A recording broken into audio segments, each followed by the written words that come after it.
time to rank and review the Velvet Underground's second album. I'm ranking and reviewing all of their albums, and this one is White Light, White Heat.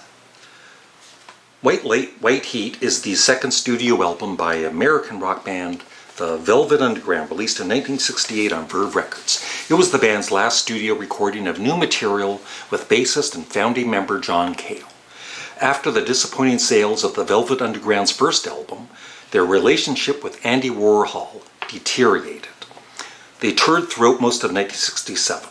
Many of their live performances featured noisy improvisations that became key elements on White Light, White Heat. The band fired Warhol, parted ways with Nico, and recorded their second album with Tom Wilson credited as producer. The album cover, I gave it a C. It's like, it does kind of capture the sound of the album because it's so dark looking. And I believe that's an arm, a tattoo or something. Is that a skull? It's really dark. Yeah, it is a skull. But I don't know. It's okay. I'll give it a C. The production is once again a B. It's not bad. It's not really great. It's kind of in between, I guess. It's okay.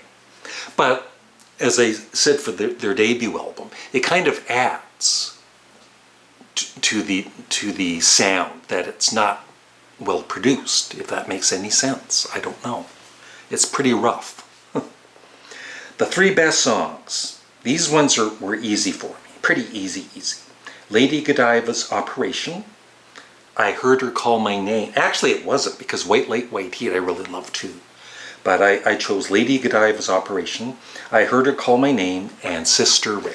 My least favorite song is Here She Comes Now, even though I still love it. Through the years, I had heard good things and bad things about this album. This was the first, on vinyl too, that I ever bought, probably in the early 80s. And the first time I played it, I thought it was bad. I was not impressed. And I was a Lou Reed fan.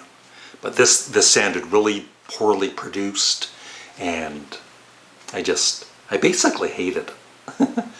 But on further listens, I got to start to appreciate it, and in time, and for the last many, many years, I absolutely love this album. It's one of my all-time favorite albums, actually.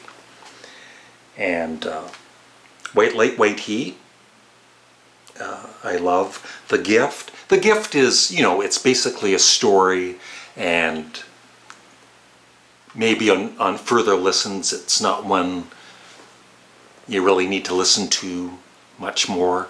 But if you focus on just the music and not the story, it's still a very enjoyable track. And the ending is pretty cool, kind of creepy. Lady Godiva's Operation is absolutely one of my favorite Lou Reed songs, actually, and the Velvet Underground. Here She Comes Now is great. Flipping over the vinyl, I used to never really care for I Heard Her Call My Name. But I would say in the last maybe 2-3 years, I've grown to absolutely love it. And I feel some of the guitar work on that song is some of the most underrated, because it is so wild, so crazy, so extreme. But I've gotten used to hearing the song, and I think it's Lou Reed that's playing all the crazy guitar work. I absolutely love it. I think it's insanely great.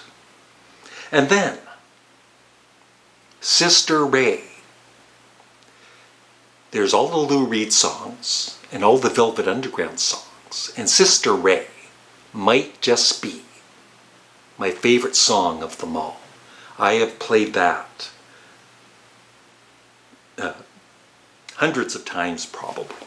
It is one of the most extreme, heavy songs you will ever hear. Forget Motorhead. Forget Metallica. Forget all of these death metal bands. I don't think anybody can compare to what the Velvet Underground did on Sister Ray. And Maureen Tucker, as I mentioned before, such an underrated drummer. If you just focus on her drumming on that track, and she never stops, and it just gets faster and faster, and the energy of the whole band together. If you've never heard Sister Ray, the first time you hear it, you might hate it. But just, put it away for a couple weeks and go back to it. And in time, you will realize what a great friggin' song it is. And I love too that you think, almost every time I'm hearing it, about the last 2 minutes of the song, they're thinking, oh, this is the big ending. And it's like, no, they're good. It's not ending yet. It's still got 2 or 3 more minutes of high energy rock and roll. Just amazing.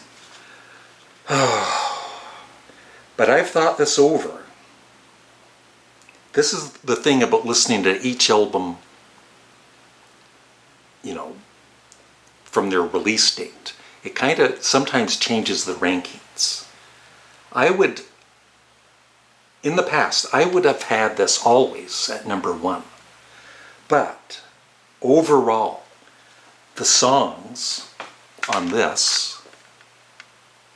these are more song-based. This is more just high energy, kick-ass rock, and really heavy. But between them, you've got I'm Waiting for the Man, Femme Fatale, Venus in Furs, All Tomorrow's Parties, Heroin. It just goes on. And this one is just so heavy.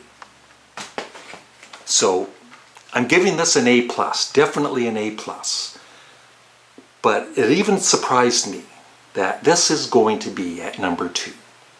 And the Velvet Underground and Nico is still at number 1, but that doesn't mean it's going to stay there. Stay tuned. I don't know yet. I'm going to be listening to, of course, Loaded and the Velvet Underground, their 3rd album. And I've listened to both of those quite a few times in the last couple of years, so I know them pretty well. But I do want to soak them in a bit more and see where they go in the rankings, because I don't know yet. I would love your thoughts on White Light, White Heat in the comments section below. And like I said, this is a very, very heavy album overall. And it's definitely one that you probably won't appreciate on the first or second listen. You really have to soak it all in. Thanks for watching. Have a great day. Bye.